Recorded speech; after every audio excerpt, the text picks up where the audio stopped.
ಇವತ್ತಿನ ಕ್ಲಾಸ್ ಒಳಗೆ ಏನು 2025-26ನೇ ಸಾಲಿನ ದ್ವಿತೀಯ PUC ಪೂರ್ವ ಸಿದ್ಧತಾ ಪರೀಕ್ಷೆ 2 ನೋಡ್ರಿ. ವ್ಯವಹಾರ ಅಧ್ಯಯನ ಕೀ ಆನ್ಸರ್ಗಳನ್ನು ನೋಡ್ರಿ. ಬರೀ ನೀವು ಯಾವ ಹಾಕಿರಿ, ಏನೇನು ತಪ್ಪಕ್ಕಿರ ಸರಿಕೆರೆ ಎಂಬುದನ್ನು ನೋಡ್ರಿ. ಆಗ ನಮ್ಮ ಚಾನಲ್ ಇನ್ನ ಯಾರು ಸಬ್ಸ್ಕ್ರೈಬ್ ಮಾಡಿಲ್ಲ ಆಗ ಸಬ್ಸ್ಕ್ರೈಬ್ ಮಾಡ್ರಿ. ಬರ್ರಿ ಲೇಟ್ ಮಾಡಬೇಡ, ಕ್ವಶನ್ ಪೇಪರ್ನ ಸಾಲ್ವ್ ಮಾಡೋಣ.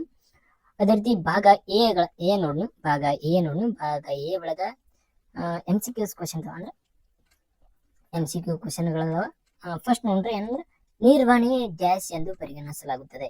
ನಿರ್ವಹಣೆ ಏನೆಂದ ಪರಿಗಣಿಸಲಾಗ್ತದೆ. ಆನ್ಸರ್ಗಳನ್ನು ಸಿ ಆನ್ಸರ್ ಕರೆಕ್ಟ್. ಸಿ ಕಲೆ ಮತ್ತು ವಿಜ್ಞಾನ ಎಂದು ಆಗಿದೆ. ಕಲೆ ಮತ್ತು ವಿಜ್ಞಾನ ಎಂದು ಆಗಿದೆ. ತದನಂತರ ನಿರ್ವಹಣೆಯ ತತ್ವ ಹೇಗೆ ರಚಿಸಲಾಗಿದೆ. ಸರಿಯಾದ ಉತ್ತರ ನೀವು ಯಾವ್ದಕ್ಕೆ ನೋಡ್ರಿ, ವ್ಯವಸ್ಥಾಪಕರ ಅನುಭವಗಳಿಂದ ಎಂಬುದನ್ನ ಇಲ್ಲಿ ನೋಡಬಹುದು. ವ್ಯವಸ್ಥಾಪಕರ ಅನುಭವಗಳಿಂದ ನಿರ್ವಹಣೆಯ ತತ್ವಗಳ ಹೇಗೆ ರಚಿಸಲಾಗಿವೆ ಎಂಬುದನ್ನು ಇಲ್ಲಿ ತಿಳಿಬಹುದು. ತದನಂತರ 3ನೇ ಪ್ರಶ್ನೆ, ಡ್ಯಾಶ್ ಏನು ಮಾಡಬೇಕು ಮತ್ತು ಹೇಗೆ ಮಾಡಬೇಕೆಂದು ಪೂರ್ವಭಾವಿಯಾಗಿ ನಿಲ್ಲಿಸಲಾಗುತ್ತಿದೆ. 3ನೇ ಸರಿಯಾದ ಉತ್ತರ ಯಾವುದಂದ್ರ ಸಿ ಸರಿಯಾದ ಉತ್ತರ ಯೋಜಿಸುವಿಕೆ. ಸರಿಯಾದ ಉತ್ತರ ಯಾವುದಂದ್ರ ಯೋಜಿಸುವಿಕೆ ನಿಯಮ ಸರಿಯಾದ ಉತ್ತರ. ನೀವು ಯಾವ್ದಕ್ಕೆ ಕಮೆಂಟ್ ಮಾಡ್ರಿ ಆಗ.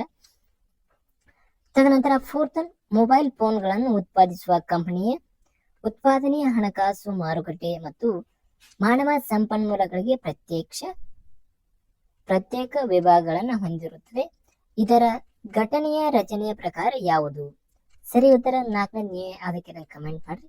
ನಾವು ಇಲ್ಲಿ ಸರಿಯಾದ ಉತ್ತರ 2 ಕಾರ್ಯಾತ್ಮಕ ರಚನೆ ಎಂಬುದನ್ನ ಸರಿಯಾಗಿದೆ. ತದನಂತರ 5 ಆಭರಣವು ಡ್ಯಾಶ್ಗೆ ಉದಾಹರಣೆಯಾಗಿದೆ. ಸರಿಯಾದ ಉತ್ತರ ಯಾವ್ದಂದ್ರ ಖರೀದಿಯ ಪ್ರಧಾನ ಉತ್ಪನ್ನಕ್ಕ ಇಲ್ಲಿ ಒಂದು ಎಕ್ಸಾಂಪಲ್ ಆಗಿದೆ. ಆಗ ಯಾರು ವಿಡಿಯೋ ಸ್ಕಿಪ್ ಮಾಡ್ರಿ ಬೇಡ್ರಿ, ಕೊನೆ ತನಕ ನೋಡ್ರಿ. ನೀವು ಆನ್ಸರ್ ಏನಕ್ಕಿರ ನಿಮ್ಗೆ ಗೊತ್ತಾಗ್ತದ. 6th ಡ್ಯಾಶ್ ರವರ ಬಿಟಸ್ಥಳ 6th ಡ್ಯಾಶ್ ರವರ ಸಾಮಾನ್ಯ ನಿರ್ವಹಣೆಯ ಪಿತಾಮಹ ಯಾರ್ಯಾರ್ರಿ. Dash henry ಫಯೋಲ್. ಇದು ಫಸ್ಟ್ ರೀ ಹೆನ್ರಿ ಫಯೋಲ್. ಅದೇ ರೀತಿ ಸೆಕೆಂಡ್ ಡ್ಯಾಶ್ 7ನೇ ಪ್ರಶ್ನೆ ರೀ, ಡ್ಯಾಶ್ ನಿರೀಕ್ಷಿತ ಫಲಿತಾಂಶಗಳನ್ನು ಅಂಕಿಅಂಶಗಳ ರೂಪದಲ್ಲಿ ವ್ಯಕ್ತಪಡಿಸಿದ ಹೇಳಿಕೆಯಾಗಿದೆ. ಇಲ್ಲಿ ಸರಿಯಾದ ಉತ್ತರ ಯಾವ್ದಾರ ಸೆಕೆಂಡ್ ನೋಡ್ರಿ, ಮುಂಗಡ ಪತ್ರ ಅಂದ್ರೆ ಬಜೆಟ್. ಮುಂಗಡ ಪತ್ರ ಬಜೆಟ್. 8th ನೋಡ್ರಿ, ಡ್ಯಾಶ್ ಅಂದರೆ ನಡವಳಿಕೆಗಳನ್ನು ಗುರಿಯ ಕಡೆಗೆ ಸಕ್ರಿಯಗೊಳಿಸುವ ಮತ್ತು ನಿರ್ದೇಶಿಸುವ ಆಂತರಿಕ ಸ್ಥಿತಿ. ಸರಿಯಾದ ಉತ್ತರ ಯಾವ್ದ್ರ ಸರಿಯಾದ ಉತ್ತರ ಯಾವ್ದ್ರ ಮೋಟಿವೇಶನ್ ಅಂದ್ರೆ ಪ್ರೇರಣೆ ನೋಡ್ರಿ. ಮೋಟಿವೇಶನ್ ಅಂದ್ರೆ ಪ್ರೇರಣೆ. 3ನೇದು ಪ್ರೇರಣೆ. ನೀವು ಯಾವ್ದಾಕಿ ಸರಿಯಾಗಿ ನೋಡ್ಕೋರಿ, ಆಗ ತಪ್ಪಿದ್ರೆ ತಿದ್ಕೋರಿ. ತದನಂತರ 9ನೇದ್ರಿ, ಡ್ಯಾಶ್ ಬಂಡವಾಳವು ಸ್ಥಿರ ಆಸ್ತಿಗಳಲ್ಲಿನ ಹೂಡಿಕೆಯಾಗಿದೆ. ಅಂದ್ರೆ ಸ್ಥಿರ ಬಂಡವಾಳವು ಸ್ಥಿರ ಆಸ್ತಿಗಳನ್ನ ಹೂಡಿಕೆಯಾಗಿದೆ ಎಂಬುದನ್ನು ನೋಡಬಹುದು. 4th ನೀವು ಸೀರೀಸ್ ವೈಸ್ ಹಾಕ್ರಿ. ನಾವು 1 2 3 4 ಅಂತ ಹಾಕಿದ್ದೇನ್ರಿ. 10ನೇದ್ರಿ, ಮಾರಾಟಗಾರನು ತನ್ನ ಉತ್ಪನ್ನಕ್ಕೆ ಹೆಸರು ಅಥವಾ ಚಿಹ್ನೆ ಇತ್ಯಾದಿಗಳನ್ನ ನೀಡುವ ಪ್ರಕ್ರಿಯೆಯನ್ನು ಡ್ಯಾಶ್ ಎಂದು ಕರೆಯಲಾಗುತ್ತದೆ. ಮುದ್ರೆ ಹಾಕುವಿಕೆ ಎಂಬುದನ್ನ ಇಲ್ಲಿ ನೋಡ್ಬೋದ್ರಿ. ನೀವು ಅಳಕಿಸಿ ಅವನ್ನ ಕರೆಕ್ಟ್ ಆಗಿ ಹಾಕೋಬೇಕ್ರಿ. ಅಂದ್ರೆ ನಿಮ್ಗೆ ಗೊತ್ತಾಗಿರ್ತಾವ ಯಾವ ಎಲ್ಲಿನ ಎಂಬುದ. ಹಾಗ ನೆಕ್ಸ್ಟ್ ಹೋಗನ್ರಿ, ಹೊಂದಿಸಿ ಬರೆಯರ್ ನೋಡ್ರಿ. ಇಲ್ಲಿ ಎ ಮತ್ತು ಬಿ 2 ಪಾರ್ಟ್ಗಳನ್ನ ಕೊಟ್ಟಿರೋದು. ಎ ಭಾಗದಲ್ಲಿ ನೋಟೋಮಾನಿಕರಣ, ಬಿ ಅಧಿಕಾರ, ಸಿ ಪ್ರಕರಣದ ಅಧ್ಯಯನ, ಡಿ ದೋಷ ಮುಕ್ತ ಯಂತ್ರ, ಇ ಲಕ್ಕಿ ಡ್ರಾ. ಇದ್ರೊಳಗೆ ಬಿ ಒಳಗೇನು ಯಂತ್ರಗಳನ್ನ ಸರಿಪಡಿಸುವುದು ಅಥವಾ ಬದಲಾಯಿಸುವುದು. ಸೆಕೆಂಡ್ ಒನ್ ಮಾರಾಟ ಪ್ರವರ್ತನೆ.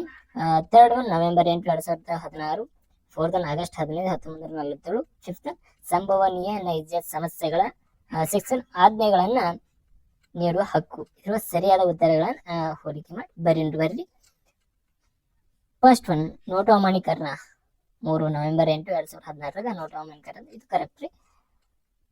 ತದನಂತರ ಅಧಿಕಾರ ಅಂದ್ರೆ ಆಜ್ಞೆಗಳನ್ನ ನೀಡುವ ಹಕ್ಕಾಗಿರ್ತದೆ ಅಧಿಕಾರ.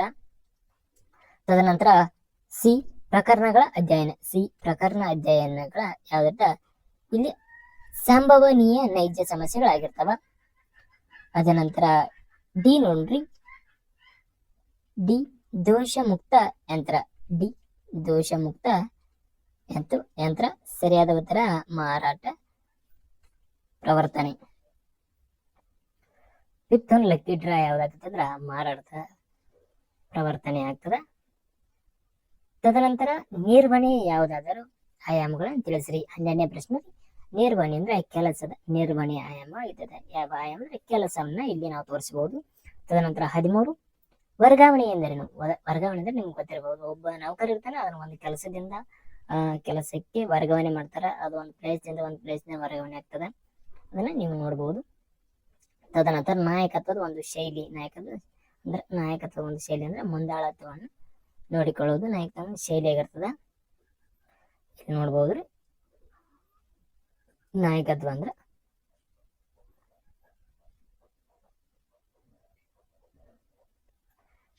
ಲೀಡರ್ಶಿಪ್ ಅಂದ್ರ ಪ್ರಜಾಪ್ರಭುತ್ವದ ಶೈಲಿ.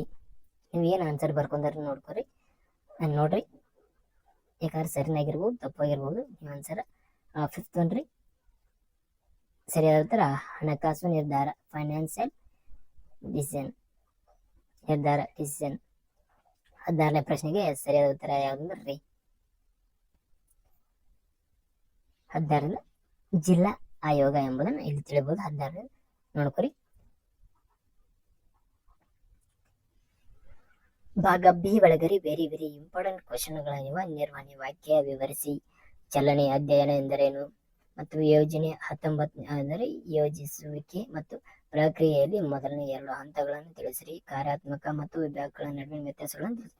ನೀವು ಇವುಗಳನ್ನು ಸಂಕ್ಷಿಪ್ತವಾಗಿ ಎರಡು ಮಾರ್ಕ್ಸಿಂದ ಬರಿಬಹುದು. ತದನಂತರ ಇಲ್ಲೇನ್ ನೋಡ್ಬೇಕಂದ್ರೆ ನಾವು ಸಿಬ್ಬಂದಿ 21ನೇ ಪ್ರಶ್ನೆ ಸಿಬ್ಬಂದಿ ನಿರ್ವಹಣೆ ಯಾವ್ದಾದ್ರು 2 ಪ್ರಾಮುಖ್ಯತೆಗಳನ್ನು ಹೇಳ್ರಿ ಅಂದಿದ್ದಾರೆ. ಇಲ್ಲಿ 2 ಅಂಕದ 17ನೇ ಪ್ರಶ್ನೆ ನಿರ್ವಹಣೆಯ ವ್ಯಾಖ್ಯಾನಿಸಿ ಅಂದ. ನಿರ್ವಹಣೆ ನಿರ್ವಹಣೆ ಆಗ್ತದ. ನಿರ್ವಹಣೆಯ ಸಂಸ್ಥೆ ಮತ್ತು ಗುರಿ ಸಂಘಟನೆ ಸಿಬ್ಬಂದಿಗಳ ನಿಯಂತ್ರಣ ಪ್ರಕ್ರಿಯೆ ಇರ್ತದ. ಚಲನದ ಅಧ್ಯಯನ ಎಂದರೆ ಚಲನ ಅಧ್ಯಯನ ಕೆಲಸದ ನಿರ್ವಹಣೆ ಮತ್ತು ವಿವಿಧ ದೈಹಿಕ ಚಲನಾತ್ಮಕ ಮತ್ತು ವಿಶ್ಲೇಷಿಸಿದ ಅನಧಿಕೃತ ಚಲನೆಗಳನ್ನು ತೆಗೆದುಹಾಕುವುದೆಂಬುದನ್ನು ನೋಡಬಹುದು. ಅದೇ ರೀತಿ 19ನೇ ಪ್ರಶ್ನೆ ರೀ ಯೋಜಿಸುವ ಪ್ರಕ್ರಿಯೆಯಲ್ಲಿ ಮೊದಲು 2 ಹಂತಗಳನ್ನು ಬರೆಯಿರಿ. ಯೋಜಿಸುವ ಪ್ರಕ್ರಿಯೆ 2 ಹಂತಗಳ ಯಾವಂದ್ರ ಒಂದು ಉದ್ದೇಶಗಳನ್ನ ನಿಗದಿಪಡಿಸಿಕೊಳ್ಳುವುದು, ತದನಂತರ ಆಧಾರಗಳನ್ನ ಅಥವಾ ಆವರಣಗಳನ್ನು ಅಭಿವೃದ್ಧಿಪಡಿಸುವುದು. 20ನೇ ಪ್ರಶ್ನೆ ರೀ ಕಾರ್ಯಾತ್ಮಕ ಮತ್ತು ವಿಭಾಗೀಯ ರಚನೆ ನಡುವಿನ ಯಾವ್ದಾದ್ರು 2 ವ್ಯತ್ಯಾಸಗಳನ್ನು ಬರೆಯಿರಿ. ಒಂದು ಕಾರ್ಯಾತ್ಮಕ ರಚನೆ ಮತ್ತು ವಿಭಾಗೀಯ ರಚನೆ. ತದನಂತರ ಕಾರ್ಯಾತ್ಮಕ ರಚನೆ ನೋಡಬಹುದು, 2 ರಚನೆಗಳನ್ನು ನೋಡಬಹುದು. ಸಿಬ್ಬಂದಿಯ ನಿರ್ವಹಣೆ ಯಾವ್ದಾದ್ರು 2 ಪ್ರಾಮುಖ್ಯತೆ ಬರೆಯಿರಿ ಅಂತ ಪ್ರಾಮುಖ್ಯತೆ. ಫಸ್ಟ್ ಒಂದು ದಕ್ಷಿಣ ಸಿಬ್ಬಂದಿಯನ್ನ ನೇಮಕ ಮಾಡಿಕೊಳ್ಳುವುದು. ತದನಂತರ ಸಿಬ್ಬಂದಿಯ ಅಭಿವೃದ್ಧಿ, ಸಿಬ್ಬಂದಿ ಯಾವ ರೀತಿ ಇರ್ಬೇಕನ್ನೋದು ಅಭಿವೃದ್ಧಿ ಇರ್ತದ. 22ನೇ ಸಮಾನದ ಪ್ರಕ್ರಿಯೆ ಯಾವ್ದಾದ್ರು 2 ಮೂಲಾಂಶಗಳನ್ನು ತಿಳಿಸಿರಿ ಅಂತ ಕಳಿಸುವ ಸೆಂಡರ್ ಮತ್ತು receiver, coder and coder, last feedback. ಸಂವಹನದ ಪ್ರಕ್ರಿಯೆಯ ಮೂಲಾಂಶಗಳ ಇವ ಚಾನಲ್ ಮೂಲಕ ಯಾವ್ಯಾವ ಮೂಲಕ ಕಮ್ಯುನಿಕೇಶನ್ ಆಗ್ತದ ಎಂಬುದನ್ನು ತಿಳಿಸುವುದು. ಸಂವಹನ ಪ್ರಕ್ರಿಯೆ ಯಾವ್ದಾದ್ರು 2 ಮೂಲಾಂಶ. 2 ಸೆಂಡರ್ ಮತ್ತು ರಿಸೀವರ್ ಅಂದ್ರೆ ಕಳಿಸುವ ಮತ್ತು ಸ್ವೀಕರಿಸುವ ಎಂಬುದನ್ನು ಇಲ್ಲಿ ನಾವು ನೋಡ್ಕೊತ ಹೋಗ್ಬೋದು. ತದನಂತರ 23 ನಿಯಂತ್ರಿಸುವಿಕೆ ಯಾವ್ದಾದ್ರು 2 ಮಿತಿಗಳನ್ನು ತಿಳಿಸಿರಿ. ಒಂದು ನಿಖರದ ಗುಣಮಟ್ಟದ ಮಾನದಂಡಗಳ ತೊಂದರೆಯಾಗಿರ್ಬೋದು. ತದನಂತರ ಸೆಕೆಂಡ್ ಒನ್ ಬಾಹ್ಯ ಅಂಶಗಳ ಮೇಲೆ ನಿಯಂತ್ರಣದ ಕೊರತೆ ಆಗಿರ್ಬೋದು. 2 ನಾವು ಇಲ್ಲಿ ತಿಳಿಸಬಹುದು. 24 ಈ ಚೀಟಿಯ ಮೇಲೆ ವ್ಯಾಪಾರ ಎಂದರೆ. ಈ ಚೀಟಿಯ ಮೇಲೆ ವ್ಯಾಪಾರ ಎಂದರೆ ಇದು ಎಲೆಕ್ಟ್ರಾನಿಕಲ್ ಸಾಧನ ಮತ್ತು ತಂತ್ರಜ್ಞಾನ ಅಥವಾ ಅಂತರ್ಜಾಲವನ್ನ ಬಳಸಿಕೊಂಡು ಸರಕು ಮತ್ತು ಸೇವೆಗಳನ್ನು ಖರೀದಿಸುವುದು ಮತ್ತು ಮಾರಾಟ ಮಾಡುವುದನ್ನ ಪ್ರಕ್ರಿಯೆ ಎಂದು ತಿಳಿಯಬಹುದು. 25ನೇ ಪ್ರಶ್ನೆ ರೀ ಬೆಲೆಯ ನಿಗದಿಯ ಯಾವ್ದಾದ್ರು 2 ಉದ್ದೇಶಗಳನ್ನು ತಿಳಿಸಿರಿ. ಒಂದು ಲಾಭದ ಗರಿಷ್ಠ, ಇನ್ನೊಂದು ಮಾರುಕಟ್ಟೆಯ ಉಳಿವಿಕೆ ಎಂಬುದನ್ನು ತಿಳಿಯಬಹುದು. ಇಲ್ಲಿ 2 ಅಂಕದ ವೃತ್ತ ಸಂಕ್ಷಿಪ್ತವಾಗಿ ಬರೀಬೇಕ್ರಿ. ಗ್ರಾಹಕ ಯಾವ್ದಾದ್ರು 2 ಹಕ್ಕುಗಳನ್ನು ತಿಳಿಸಿರಿ. ಒಂದು ಸುರಕ್ಷತೆ ಹಕ್ಕು, ಇನ್ನೊಂದು ಮಾಹಿತಿ ಹಕ್ಕು.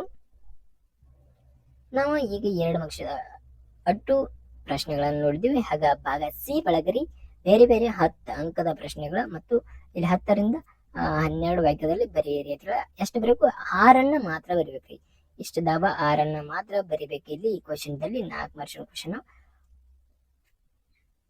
ಇಲ್ಲಿ 4 ಅಂಕಗಳ ಪ್ರತಿಯೊಂದಕ್ಕೂ. ಇಲ್ಲಿ 27, 28, 29 ಇಲ್ಲಿ ನಿಯಮಗಳನ್ನು ಕೊಟ್ಟಾರ, ಆ ನಿಯಮ ತಕ್ಕಂತೆ ನಿಮ್ ಸರಿಯಾದ ಆನ್ಸರ್ಗಳನ್ನ ನೀಡಿದ್ದೆ ಆದಲ್ಲಿ ನಿಮ್ಗ ಅಂಕಗಳನ್ನ ಜಾಸ್ತಿ ಬರ್ತಾವ. ಪೀಠಿಕೆ ಮತ್ತು ಉಪಸಂಹಾರ ಹಾಕೋಣ ಮರಿಬೇಡ್ರಿ. ಮತ್ತೆ ಇಲ್ಲಿ 4 ಅಂಕದ ಮತ್ತು 8 ಅಂಕದ ಪ್ರಶ್ನೆಗಳು ನಿಮ್ಗೆ ಕಡ್ಡಾಯವಾಗಿ ಬರೆಯಲೇಬೇಕು. ಇಲ್ಲಿ 8 ಅಂಕದ ಪ್ರಶ್ನೆಗಳೊಳಗ ಎಷ್ಟು ಬರೀಬೇಕಂದ್ರೆ ನೀವು 3 ಬರಿಬೇಕ. ಇಲ್ಲಿ ಎಷ್ಟು ಕೊಟ್ಟಾರಂದ್ರ 5 ಕೊಟ್ಟಾರ, ಅದ್ರೊಳಗ 3 ಬರಬೇಕು. ಇಲ್ಲಿ 5 ಕೊಟ್ಟಾರ, ಅದ್ರೊಳಗ ಎಷ್ಟು 3 ಬರಬೇಕು. ನಿಮ್ಗೆ ಯಾವ ಸರಳ ಅನಿಸ್ತಾವ ನಿರ್ವಹಣೆ ಮತ್ತು ನಿರ್ವಹಣೆಯ ಉದ್ದೇಶ, ಇದು ನಾನು ನೀನ್ ಡಿಸ್ಕಷನ್ ಮಾಡಿ ಅದ ಕ್ವಶನ್ ಆಗಿದೆ. ನಿರ್ವಹಣೆಯ ಉದ್ದೇಶಗಳನ್ನು ವಿವರಿಸಿ ಎಂಬುದು ಇದನ್ನ ಸರಿಯಾಗಿ ಬರೀರಿ.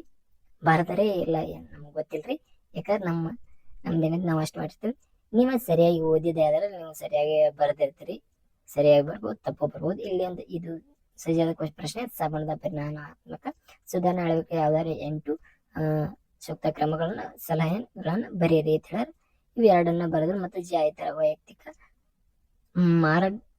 ಮಾರಾಟಗಳ ನಡುವಿನ ಯಾವ್ದಾರು 8 ವ್ಯತ್ಯಾಸಗಳನ್ನು ತಿಳಿಸ್ರಿ. ಇವು ಸರಿಯಾದ ಕ್ವಶನ್ಗಳು ನೀವು ಬರ್ದಿರ್ತೀನಿ ಗೊತ್ತೈತಿ.